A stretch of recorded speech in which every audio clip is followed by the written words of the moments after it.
उस दिन मालिक और मालकिन दोनों बाहर गए थे। मैं घर के पिछले हिस्से में बने गार्डन में गुलाब के पौधों को पानी दे रही थी। वैसे गुलाब मेरे मालिक को बहुत पसंद थे, इसलिए ना जाने उन्होंने कितने किस्मों के पौधे उस गार्डन में लगवाए थे। मेरा नाम ममता है। आज मैं अपनी जिंदगी की वो सच्चाई आपसे शेयर करने वाली हूँ, जो शायद किसी फिल्म की कहानी जैसी लगे। मैं 32 साल की हूँ। मेरे 3 बच्चे हैं, 2 बेटे और 1 बेटी।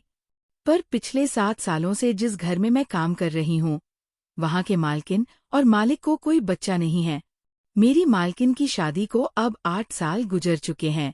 इन 8 सालों में उन्होंने हर मुमकिन कोशिश की। बड़े बड़े डॉक्टरों से इलाज करवाया, पूजा पाठ करवाया, लेकिन किस्मत ने उन्हें अब तक माँ बनने का सुख नहीं दिया। मालकिन मेरे लिए सिर्फ काम देने वाली औरत नहीं थी, बल्कि मेरे बहुत करीब भी थी। वो हर दर्द तकलीफ मुझसे शेयर करती। मुझे उनके लिए बहुत दुख होता था, क्योंकि उनके पति बच्चों की चाहत रखने वाले इंसान थे। मालिक हमेशा कहते थे, ममता चाहे जैसा भी हो, मुझे मेरा बच्चा चाहिए। अगर मेरा वंश आगे नहीं बढ़ पाया तो मेरी जिंदगी अधूरी रह जाएगी। कई लोग उन्हें समझाते कि वो बच्चा गोद क्यों नहीं लेते, लेकिन उनका एक ही जवाब होता, अपना खून अपना होता है, बाकी सब पराया। मालकिन ने अपनी ओर से हर कोशिश कर ली थी, यहाँ तक कि टोने टोटके तक करवाए, मगर सब व्यर्थ निकला। धीरे धीरे उन्होंने हार मान ली। पर मालिक का मन अब और बेचैन रहने लगा। उन्होंने साफ कह दिया, अगर मुझे संतान नहीं हुई तो मैं दूसरी शादी करूंगा। ये सुनकर मालकिन का चेहरा फीका पड़ गया। वह अपने पति से बहुत प्यार करती थी और चाहती थी कि उनका रिश्ता कभी टूटे नहीं। लेकिन हालात ऐसे बन गए कि मालिक भी मजबूर दिखाई देने लगे। इन सब घटनाओं के बीच में हमेशा अपनी मालकिन के साथ रही। जहां भी वह जाती मुझे साथ ले जाती। इस वजह से मुझे भी कई बार इनाम और सहूलियतें मिलती रही। लेकिन इस बार मामला अलग था, क्योंकि मालिक ने दूसरी शादी का मन पक्का कर लिया था और कहा था कि चाहे कुछ भी हो, अब वो अपना फैसला नहीं बदलेंगे। इससे पहले भी मालिक ने मालकिन से जिद की थी कि अपनी संतान के लिए उन्हें दूसरी शादी करनी ही पड़ेगी। लेकिन वो हमेशा ये भरोसा भी दिलाते कि उनका असली प्यार सिर्फ मालकिन के लिए ही रहेगा। ये सुनकर मालकिन हर बार रो पड़ती। मालिक को उनकी आंखों में आंसू देखना बिल्कुल बर्दाश्त नहीं था, इसलिए कई बार उन्होंने खुद को रोक लिया, मगर वादा किया कि चाहे हालात कुछ भी हो, उनके दिल में पत्नी की जगह कोई और औरत कभी नहीं ले पाएगी। उनकी बस एक ही ख्वाहिश थी कि किसी और औरत से उन्हें बच्चा मिल जाए। असलियत यह थी कि मालिक अपनी पत्नी से सच्चा प्यार करते थे। वह कहते, मेरा प्यार हमेशा मेरी पत्नी के लिए ही रहेगा। अब मालकिन को इस बात का डर सताने लगा था कि मालिक का यह फैसला उनकी जिंदगी को बर्बाद कर देगा। अब किसी टोटके या उपाय का कोई असर नहीं होना था। मालिक इस बार सचमुच अपने इरादे पर अडिग थे। मैं मालकिन को देख रही थी। वह लगातार रो रही थी। उनकी हालत खराब हो चुकी थी। वह अपने कमरे में बेचैनी से इधर उधर घूम रही थी। मैंने उन्हें समझाते हुए कहा, मालकिन, आप चिंता मत कीजिए, सब ठीक हो जाएगा, कुछ बुरा नहीं होगा। तब वो भारी आवाज में बोली, ममता, तुझे कैसे समझाऊं, मैं अपने पति की दूसरी बीवी को बर्दाश्त नहीं कर सकती। मुझे ये बिल्कुल मंजूर नहीं कि मेरे घर में मेरी आंखों के सामने मेरी सौतन रहे। मैं अपने पति से बहुत प्यार करती हूँ। मुझे क्या पता था कि शादी के बाद भगवान मुझे औलाद नहीं देगा और इसी वजह से मेरे पति का प्यार मुझसे दूर हो जाएगा, शायद खत्म ही हो जाएगा। मैंने उन्हें तसल्ली देते हुए कहा, मालकिन, ऐसा मत सोचिए, मालिक आपसे सच में बहुत प्यार करते हैं। ये दूसरी शादी तो बस उनकी मजबूरी है, दिल से वो आपको ही चाहते हैं। लेकिन मालकिन ने सिर हिलाते हुए कहा, ममता, तुझे पता नहीं है, जिस दिन मेरे पति की दूसरी पत्नी इस घर में आएगी और उसे बच्चा होगा, उसी दिन मेरे हिस्से का सारा प्यार खत्म हो जाएगा, क्योंकि मैं उन्हें औलाद नहीं दे सकी और वह औरत दे पाएगी। तब मेरा पति हुई औरत और उसके बच्चे को ज्यादा महत्व देगा और उस दिन इस घर में मेरी 2 कौड़ी की भी इज्जत नहीं बचेगी। ये मैं बर्दाश्त नहीं कर सकती। कुछ पल रुककर वह बोली, हाँ, ये हो सकता है कि मेरे पति किसी अनाथ बच्चे को गोद ले ले, लेकिन मेरी आंखों के सामने मेरी सौतन कभी इस घर में ना आए। मेरी भी समाज में एक इज्जत है।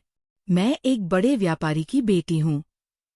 तुझे पता है मैंने अपने पति से शादी करने के लिए कितनी जिद की थी।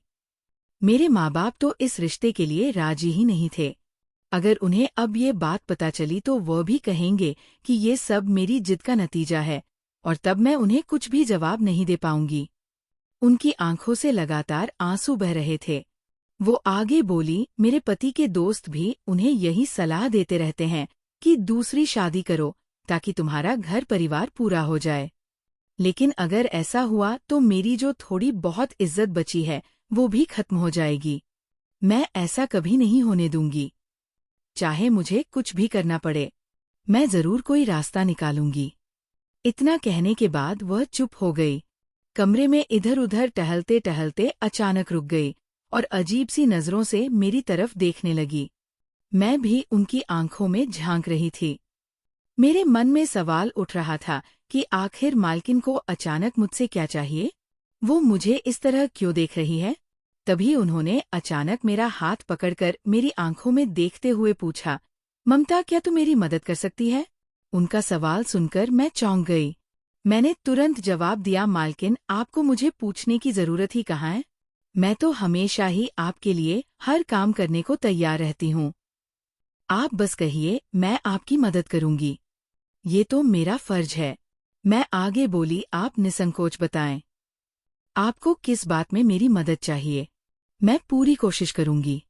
वो धीमे स्वर में बोली, आज मैं तुझसे ऐसी मदद मांगने जा रही हूँ जिसके लिए शायद तू कभी राजी नहीं होगी। उनकी बात सुनकर मैं हैरान रह गई।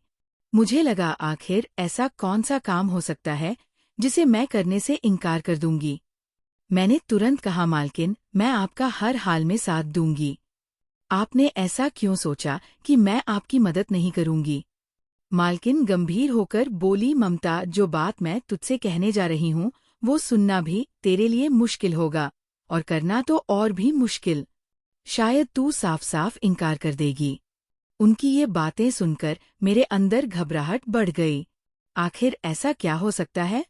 और तभी उन्होंने मेरी आंखों में देखते हुए ऐसी बात कह दी जिसे सुनते ही मेरा दिल दहल गया। मुझे लगा जैसे मेरे पैरों तले जमीन ही खिसक गई हो। मैं कुछ देर तक स्तब्ध खड़ी रह गई। मेरे चेहरे के भाव देखकर उन्हें समझ आ गया कि मैं पूरी तरह से घबरा गई हूँ। फिर वो बोली, मुझे पहले से ही पता था कि तू ये काम नहीं करेगी, क्योंकि ये काम इतना मुश्किल है कि कोई भी औरत इतनी आसानी से तैयार नहीं होगी। मैंने कांपते स्वर में कहा, मालकिन, ये कैसे संभव है? मैं ये सब कैसे करूंगी? और अगर कर भी लिया तो मेरी इज्जत मिट्टी में मिल जाएगी। इतना ही नहीं, आपको भी भारी नुकसान होगा। कुछ देर चुप रहने के बाद मैंने कहा, मैं आपकी मदद तो करना चाहती हूँ, लेकिन इस समय मैं बहुत उलझन में हूँ। समझ नहीं पा रही कि सही क्या है। मेरी हालत देखकर मालकिन ने धीरे से कहा, अगर तू मेरी मदद करेगी तो इसके बदले मैं तुझे बहुत बड़ा इनाम दूंगी, पूरे 50 रुपए लाख। ये सुनकर तो मैं सन्न रह गई। जिंदगी में मैंने इतने पैसे सपने में भी कभी नहीं देखे थे। मेरी आंखों के सामने सिर्फ वही 50 लाख रुपए तैरने लगे। असल में मैं बहुत गरीब थी। मेरी शादी गांव के एक गरीब आदमी से हुई थी। वो गांव में बच्चों के साथ रहता था और मैं शहर में काम करके हर महीने उसे पैसे भेजती थी। लेकिन जब से मैं यहाँ नौकरी करने लगी थी, उसने खुद काम करना ही छोड़ दिया था। इतना ही नहीं, उसने लाखों का कर्ज भी ले लिया था। हमारे ऊपर लगभग 56 लाख का कर्जा था। ऐसे में ये लाख हमारे लिए किसी वरदान से कम नहीं थे। काम सुनने में अजीब जरूर था, लेकिन रकम इतनी बड़ी थी कि सब कुछ छोटा लग रहा था। मुझे डर सिर्फ इस बात का था कि मेरा पति इस काम की इजाजत देगा या नहीं। फिर मैंने सोचा, जब उसे पता चलेगा कि बात 50 लाख की है तो वह तुरंत मान जाएगा। यही सोचकर मैंने उसी समय मालकिन का काम करने के लिए हाँ कह दिया। मैंने मालकिन से कहा, मैं आपकी मदद करने के लिए तैयार हूँ, लेकिन इसके लिए मालिक को भी राजी करना होगा। और अगर ये बात घर से बाहर किसी को पता चल गई, तो लोग मेरे बारे में कितनी गंदी बातें करेंगे। आपको भी समाज में बदनामी झेलनी पड़ेगी। सबसे बड़ी बात, क्या मालिक इस बात के लिए मानेंगे? मालकिन ने गंभीर स्वर में जवाब दिया, जब मेरा पति दूसरी शादी करने को तैयार है, तो इसके लिए तो वो और भी आसानी से मान जाएगा। ममता, तू नहीं जानती मैं ये सब कितने भारी मन से कह रही हूँ। मैंने उन्हें समझाया, मालकिन आप एक बार मालिक से खुद बात कर लीजिए, उसके बाद ही कोई फैसला लीजिए। ये काम अजीब भी है और खतरनाक भी। प्लीज आप एक बार और सोचिए। लेकिन वह बोली, मुझे पता है यह कोई छोटी बात नहीं है, ये बहुत बड़ा फैसला है, पर मैंने ठान लिया है, अब मैं पीछे नहीं हटूंगी। तू मेरी चिंता मत कर, मैं खुद को संभाल लूंगी, बस तू मेरा साथ दे। मैं ये सब इसलिए कर रही हूँ ताकि मेरी जिंदगी पूरी तरह बर्बाद ना हो। जिंदगी भर सौतन को बर्दाश्त करने से तो ये एक रात का बोझ मुझे आसान लगता है। उनके चेहरे पर ऐसा निश्चय था कि मैं समझ गई, अब वह किसी भी हालत में पीछे हटने वाली नहीं है।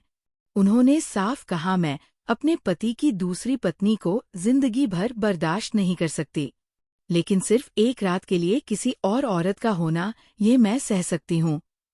इसलिए मुझे ये करना ही होगा। मैंने भी मन ही मन फैसला कर लिया। ये काम मेरे लिए भी आसान नहीं था। सबसे पहले मुझे अपने पति से परमिशन लेनी थी और फिर यह काम पूरा करना था। सच में ये दिल दहला देने वाला फैसला था, लेकिन मुझे भरोसा था कि जब मेरा पति 50 लाख रुपए की बात सुनेगा तो वह तुरंत हामी भर देगा। मैं भी मालकिन की मदद करने को तैयार थी, लेकिन ये सब छुपकर करना जरूरी था। अगर ये राज बाहर आ जाता तो समाज मालिक और मालकिन दोनों को गलत समझता। मालिक के गुस्से से भी मैं डरती थी। भले ही वह अपनी पत्नी से प्यार करते हो, लेकिन जब उन्हें पता चलेगा कि ये प्लान मालकिन का है, तब उनकी क्या प्रतिक्रिया होगी, ये कोई नहीं जानता था।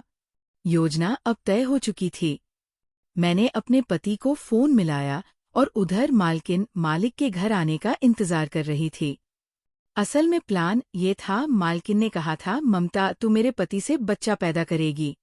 मैं जिंदगी भर सौतन का बोझ नहीं उठा सकती, लेकिन अगर सिर्फ एक रात के लिए मेरे पति को दूसरी औरत के साथ रहना पड़े ताकि हमें बच्चा मिल जाए, तो मैं ये बर्दाश्त कर सकती हूँ। बस एक रात की ही तो बात है। तू मेरी जगह मेरे कमरे में जाएगी और मेरे पति से संबंध बनाएगी। जब तू प्रेग्नेंट होगी और बच्चा जन्म लेगा, तब वह बच्चा मेरा और मेरे पति का कहलाएगा। बदले में मैं तुझे 50 लाख रुपए दूंगी। मेरे लिए ये उतना मुश्किल नहीं था, क्योंकि भगवान ने मुझे पहले से ही 3 बच्चे दिए थे, 2 बेटे और 1 बेटी। मुझे बेटे और बेटी दोनों का सुख मिल चुका था। अब मुझे किसी भी बच्चे की ख्वाहिश नहीं थी। लेकिन मालिक तो अपने ही खून का वारिस चाहते थे। अगर उन्होंने ये बात किसी और औरत से कही होती तो उनकी इज्जत पर सवाल उठते। मैं उनके घर में रहती थी, उनकी मुश्किलों को समझती थी। इसी वजह से उन्होंने ये जिम्मेदारी मुझ पर डाली। लेकिन एक औरत के लिए ये सबसे बड़ी कठिनाई होती है कि उसे अपने पति के साथ किसी दूसरी औरत को बर्दाश्त करना पड़े। लेकिन मालकिन की मजबूरी थी। मालकिन ने साफ कहा था, ममता मुझे माफ करना, लेकिन मर्द की फितरत कभी भी बदल सकती है। इसलिए मैं चाहती हूँ कि बच्चा होने के बाद तुम अपने गाँव अपने पति के पास लौट जाओ। उसके बाद हम तुम्हें नौकरी पर नहीं रख पाएंगे। उनकी ये बातें सुनकर मैं उलझन में थी। मैंने पूछा, फिर मैं कहाँ काम करूंगी? अपने घर का खर्च कैसे चलाऊंगी? मालकिन ने जवाब दिया, तुम्हें 50 लाख रुपए मिलेंगे। उसके बाद तुम्हें नौकरी करने की जरूरत ही नहीं रहेगी। और अगर कभी भी कोई परेशानी आए तो मेरे पास तुम्हारा नंबर रहेगा। तुम मुझे कभी भी फोन कर सकती हो। जितनी मदद चाहिए होगी मैं करूंगी। मैं तुम्हारी उम्र भर एहसानमंद रहूंगी। ये सुनकर मैं कुछ राहत महसूस करने लगी। मैंने अपने पति को फोन कर सारी बात बताई। शुरू में वह गुस्सा हो गया, क्योंकि कोई भी पति अपनी पत्नी को दूसरे मर्द के पास भेजना बर्दाश्त नहीं कर सकता। मगर मेरे पति का स्वभाव लालची था। उसका मन पहले ही गलत आदतों में फंस चुका था। मेरी बड़ी बेटी घर का सारा काम संभालती और अपने भाइयों का ध्यान रखती। मैं जो पैसे भेजती मेरा पति उन्हें दोनों हाथों से उड़ाता। उसने काम करना बिल्कुल छोड़ दिया था और सिर्फ मेरे पैसों पर ऐश करता था। पहले वह मेहनत मजदूरी करके कुछ कमाता था, लेकिन मेरे नौकरी करने के बाद उसने जिम्मेदारी छोड़ दी। 50 लाख का नाम सुनते ही उसके मन का लालच जाग उठा। उसने तुरंत हामी भर दी और बोला, मुझे इसमें कोई प्रॉब्लम नहीं है, मुझे तो बस पैसों से मतलब है। जब मैंने मालकिन को बताया कि मेरा पति राजी है तो वह बहुत खुश हुई। उन्होंने कहा कि